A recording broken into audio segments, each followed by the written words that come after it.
Today, we're continuing our conversation around mental health that we've been having over the last few episodes.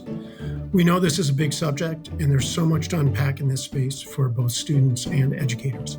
That's right. We'll be focusing on empathy and how it can play such a large role in our ability to have healthy relationships with others. And also, kind of interestingly, the role of empathy with ourselves. So, Denise, I have this feeling that I may be the kind of student that our expert likes to teach because I think I'm something of a cynic. Dan Schwartz, what? You a cynic? Please, come on. Yeah, Dan, I think that's right. Let's get into the episode and find out. Welcome to Schools In, your go-to podcast for cutting-edge insights in learning. Each episode, we dive into the latest trends, innovations, and challenges facing learners. I'm Denise Pope, Senior Lecturer at Stanford Graduate School of Education and co-founder of Challenge Success, and I'm with my co-host Dan Schwartz, Dean of the Stanford GSE and Faculty Director of the Stanford Accelerator for Learning. Hi, Dan.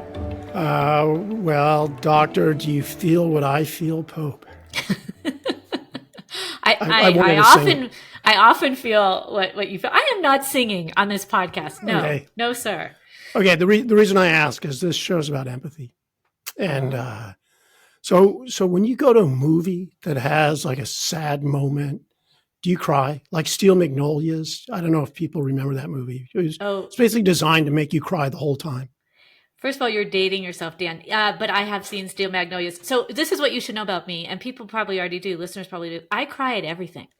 I cry at commercials that are sappy. I cry at sad books. I cry when I just cried. We were saying goodbye to a board member at Challenge Success, and I broke down. Like, I am a sap, sap.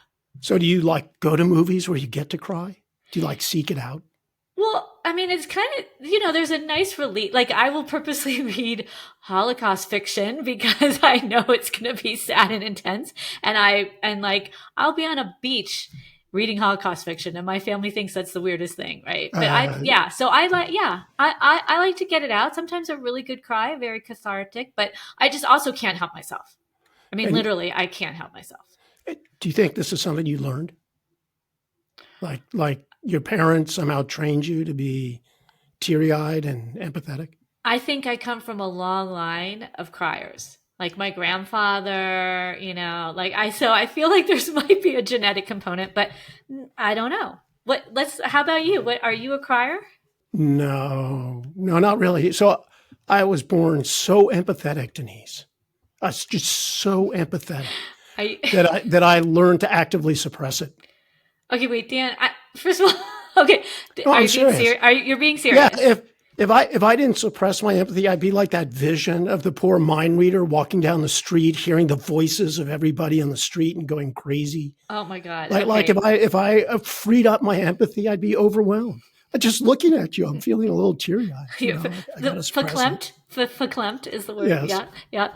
So put it another way, I could never give people bad news if I didn't suppress my empathy because I don't want to feel their pain. Oh, so you seriously have done some thinking about this and trained yourself not to empathize in order to give someone bad news?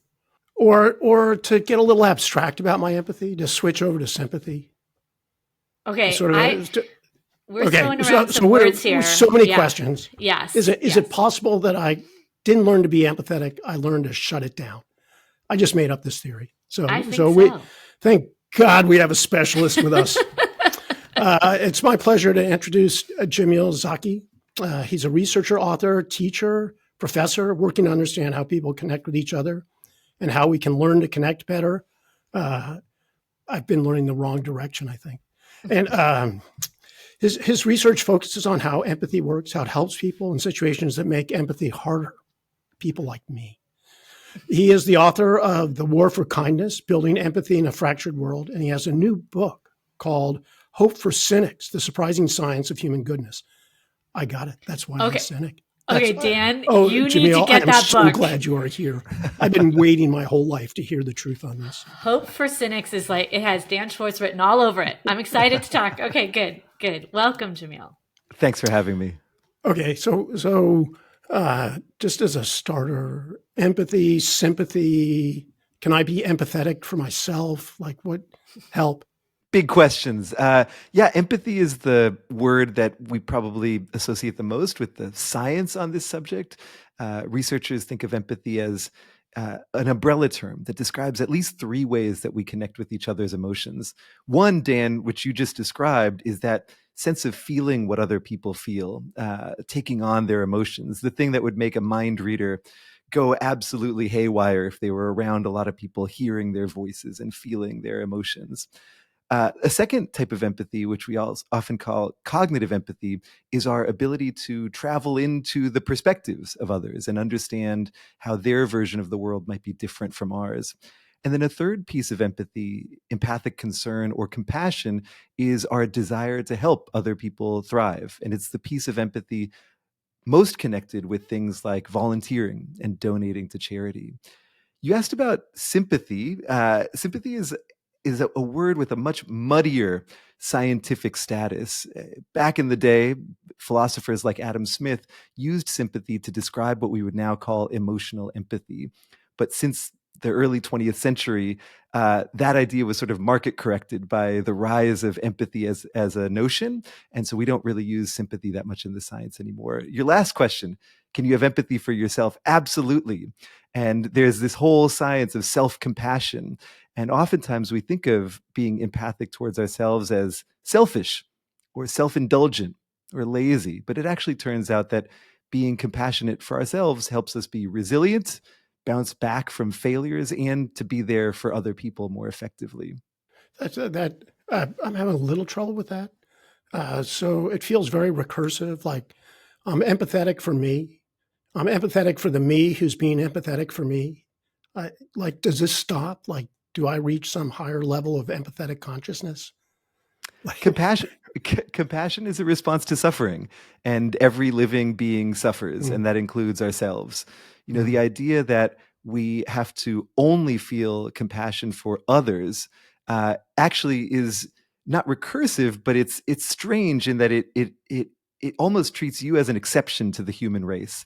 And I think a lot of times we try to do that. People in leadership, people in healthcare, teachers, we often think that we're supposed to be kind to others, but we act as though we are not human beings who ourselves require kindness. And I think that actually being compassionate towards ourselves is less recursive than it is human. It's an acknowledgement that we are human beings too. I love that. And I also know that it plays a role really in terms of mental health. So in our work with teens, right, there's a lot of self-berating, beating themselves up. Why didn't I do this better? Oh my gosh, I'm stupid. I'm an idiot. And they start to like internalize what they think other people are thinking about them. And I think your notion of self-compassion then and being empathetic to yourself goes a long way. And it's really hard, especially in high achieving settings. I teach a class on empathy and kindness here at Stanford, and I ask students to practice different things. Reach out to somebody you disagree with and listen better. Try to help somebody in need. And students love to do all this stuff. But then when I say, try to be there for yourselves, they hesitate. They think that the way that they've achieved so much is by being really hard on themselves and beating themselves up.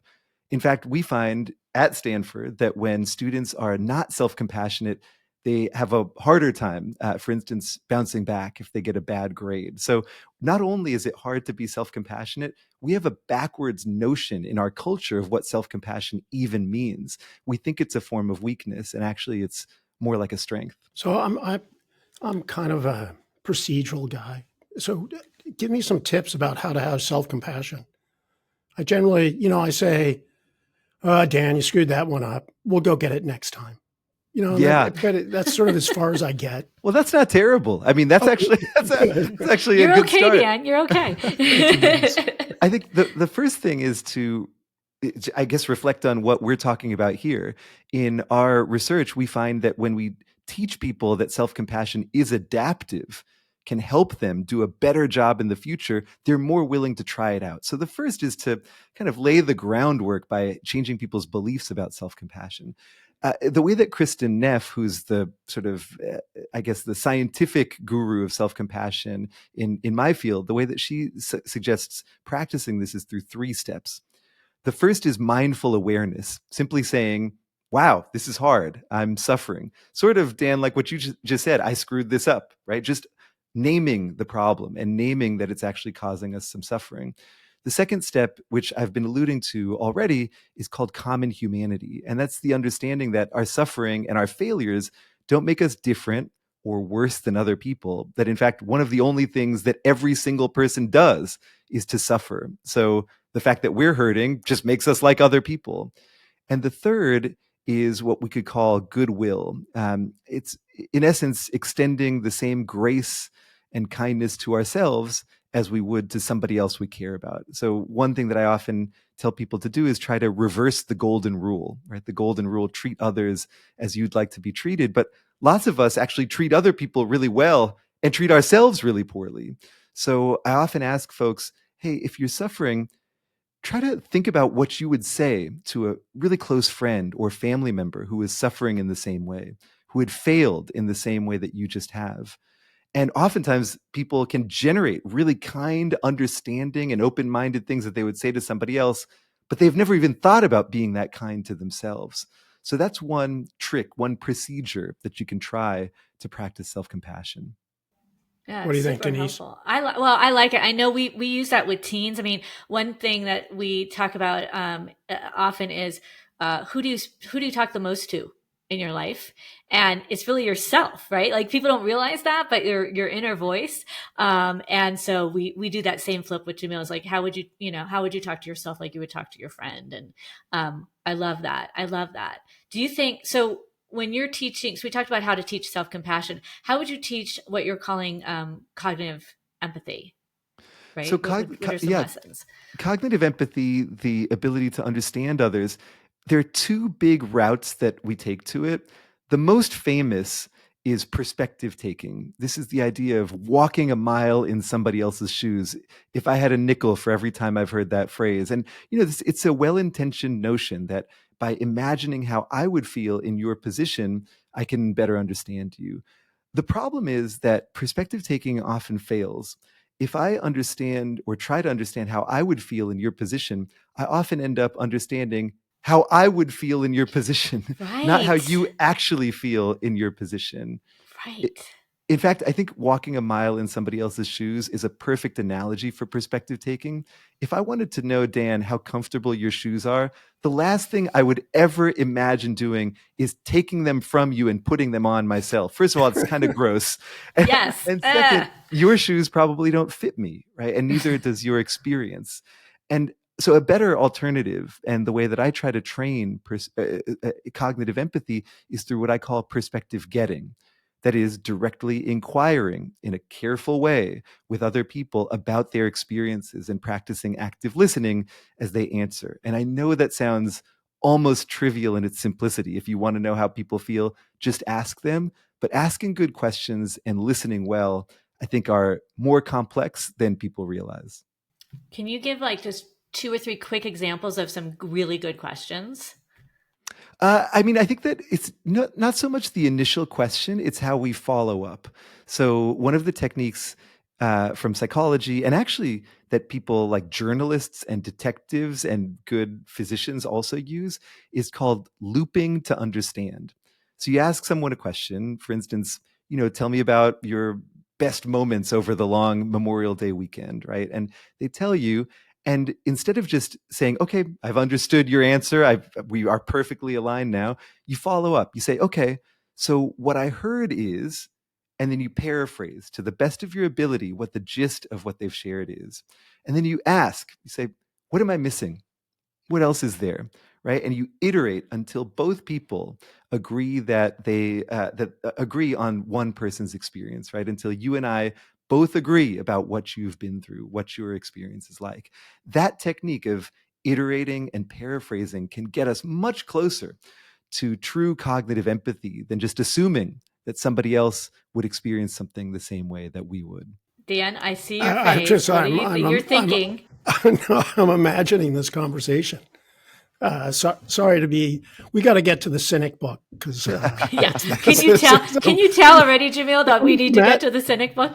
I'm imagining this conversation where I've had this conversation.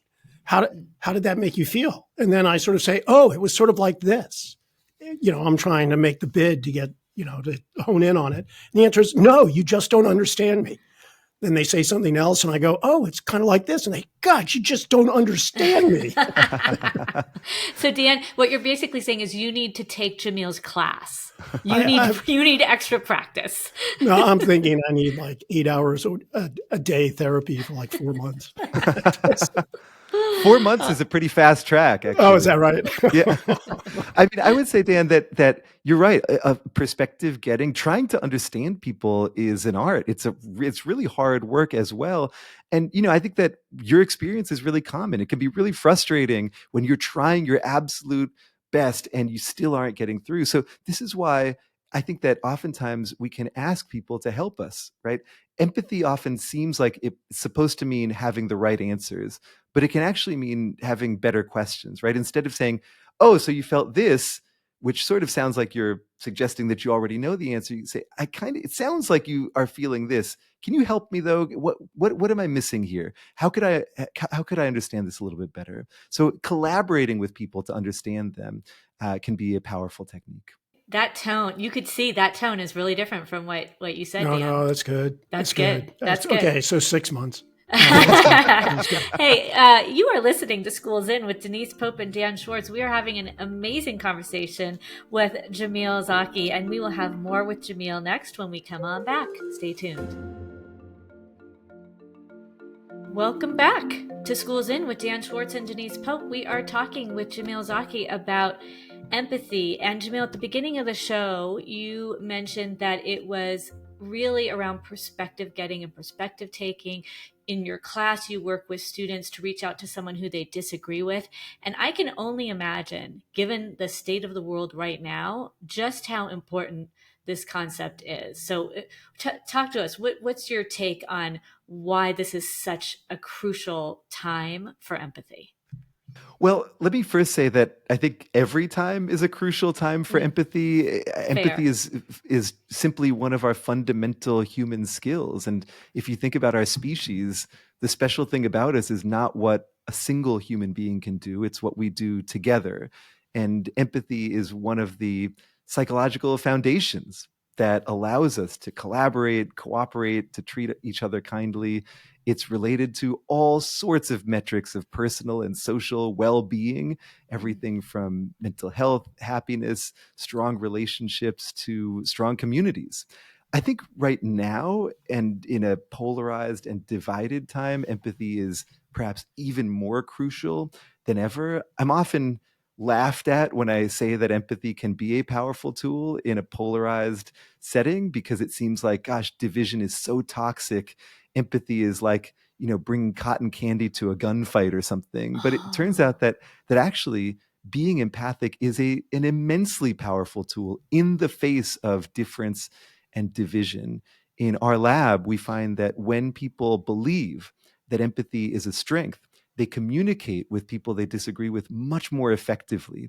They don't pretend like they don't have opinions, right? They represent their own view just as strongly, but they appeal to common values and they communicate compassionately in a way that makes the other person, the person who disagrees with them, feel more understood, more connected, and get this, more convinced, right? So actually, if you want somebody else to listen to you, one of the best things that you can do is listen to them first. That's a scarce resource in our current moment, but I think a precious one. Can we send you to the Senate? Can we send you to different places? All the red and blue states all over the place, right? Just like more empathy, people. We need it. We need it. I can also see how this would play a role in schools right now. I mean, we're hearing, division in schools and teachers and kids not seeing eye to eye, parents and teachers not seeing eye to eye, but also just in general, how to get along well. So talk to us. I know that you've worked with schools. Yeah, I think that there are lots of ways to encourage empathy among communities. One that we found that's especially powerful in schools and among adolescents in particular is using social norms. So what do 12 and 13-year-olds care about more than anything on earth? Themselves. And Being popular. Yes. Thank you, Denise. Other 12 and 13-year-olds, right? What other kids think. And so we worked with a few middle schools in the Bay Area a couple of years ago, and we asked students, how do you feel about empathy? Why do you value it? And students, first of all, when answering in private, love empathy. They talk all about how useful it is and how powerful it is and how much they want to have an empathic community, but they might not say that in public if they don't know that's what other people feel. So what we then did is we showed students' responses to each other. There are no lies here. We're presenting students with each other's actual opinions and beliefs. The social norm in these schools was invisible, but powerful. People wanted empathy. And when students learned those social norms compared to students who didn't, they were more motivated to empathize. And then when we came back to these classrooms a month later, those students who learned about the popularity of empathy were also more likely to be acting kindly towards their fellow seventh graders in this case. So we find that social norms are a really powerful lever that we can pull if we want to encourage empathy, especially among young people. So it's a teachable skill, is what you're saying. I mean, like that, even just hearing that, I think gives me hope. I know we're moving into Hope for Cynics, the name of your book, but the fact that it's a teachable skill, I think some people think, oh, she's a really empathetic person and, he's not, or whatever. It's a born thing. It's a trait. Yeah, well, it is absolutely both, right? So people are born more or less empathic. Empathy is heritable, meaning that it passes down from generation to generation, but it's also extraordinarily malleable. People can change and do change over the course of their lives. Specific events in our lives can cause our empathy to go up or down, but also the right practices and habits can help us cultivate empathy on purpose. So yes, it is a skill. And my sense from the last 20 years of research that I've done in this space is that it's a skill that we can build. But one of the hardest things is not helping people practice it. It's getting people to want to practice it, right? Basketball is a skill as well, but I'm never going to make it to the NBA. I've tried, and it's just not in the cards for me. So I don't practice my jump shot because there's nothing in it for me, right? So one of the important things to do is not just teach people how to empathize, but teach people why to empathize. Give them motives to understand how this can be a powerful tool in their lives, and then they're more likely to practice it and to learn it. Okay, back to me. Someone who needs practice. Well, now tell me about Hope for the Cynic. Well, so I've studied empathy forever, and more recently, I've become interested in a big, massive social trend around the world, which is that people have lost faith in each other and in virtually every institution you can imagine. So people around the world believe less in science, education, the media, government, industry, everything than they did before. And so I've become really curious as to why that's happening, what it's doing to us, and what, if anything, we can do about it. And one of the punchlines that one of the big messages that I discovered in going through decades of evidence on this is that cynicism often feels a lot smarter than it is. We have this stereotype that if you are hopeful and optimistic, you're a gullible rube. And if you think people are awful, then you're probably real wise. It turns out that that's almost exactly the opposite of the truth. Cynics perform less well on cognitive tests than hopeful people. They tend to be worse at understanding who's a liar and who's telling the truth. And it turns out that cynicism in many cases reflects not wisdom, but bias, a bias to see the worst in others. That's bad news, but the good news is that if we pay closer attention to the data around us, and I don't just mean scientific data, but the everyday data of how people really act, there are pleasant surprises everywhere. People tend to be a lot better than we think they are. So what is the test that you give to see how cynical people are? I need to start studying. I knew this was coming. Dan does not like to do poorly on any test. So he's already worried. Jamil. There's something, the original cynicism test was developed by educators, actually, to measure whether teachers would get along with their students.